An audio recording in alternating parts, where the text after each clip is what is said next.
கும்பம் அப்படின்னா கும்பத்துக்குள்ள சதயம் இருக்கு. சதயம் சதைக்கும் அப்படின்னு ஒரு வழக்கு மொழி இருக்கு. அது வந்து தப்பா புரியப்பட்ட ஒரு மொழி.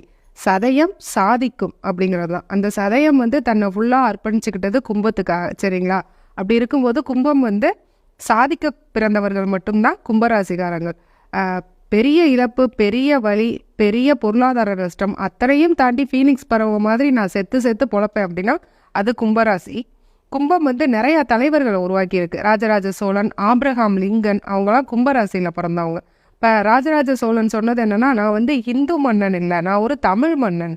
அப்படின்னா அங்கே என்ன இருக்குது? என்னுடைய இனம் தமிழினம், என்னுடைய மொழி, என்னை சார்ந்த சமுதாயம், அதை நான் வளர்க்கணும், அதை நான் பெருமைப்படுத்தணும்னு எப்படி சொன்னாரோ அதுபோல் கும்பராசிக்காரவங்க தனக்கு தன் குடும்பம் தன் பிள்ளை அப்படின்னு இல்லாமல் தன்னை சார்ந்த சமுதாயம், தன்னுடைய பின் வரலாறு, தன்னுடைய பின்புலம் என்ன, தன்னுடைய மூதாதையர்கள் என்ன பண்ணிட்டு இருந்தாங்க அப்படிங்கிறத அப்படியே